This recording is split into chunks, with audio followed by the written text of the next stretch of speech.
So now we're looking at composition of functions. And composition of functions is indicated by this open dot here. And as you saw in your notes, the first thing you have to do with composition of functions is do the function closest to the input. Then after you find that, then you're going to input that into the outside function, the function that's farthest away, which would be the h in this case.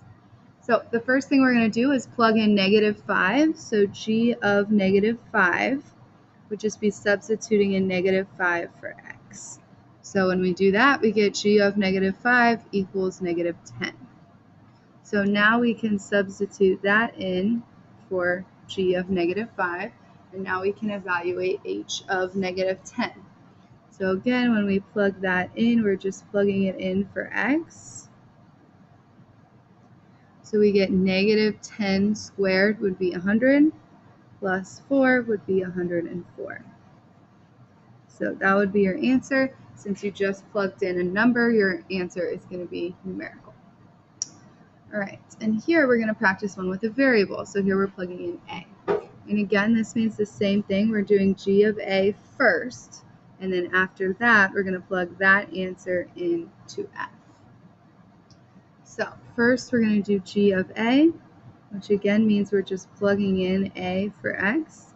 So we get a minus 3. So that's our answer for g of a. So now we can do f of our answer from g of a, which is a minus 3.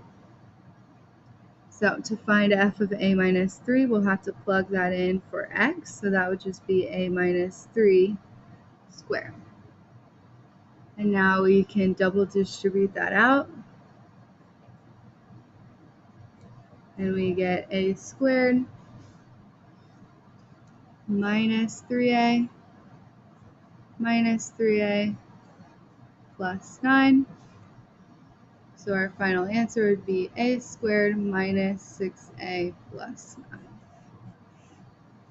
And as you see here, since we plugged in a variable for our problem, we're going to get out a variable. Whereas here, when we plugged in a number, we got out a number. So you can do composition of functions with either numbers or variables.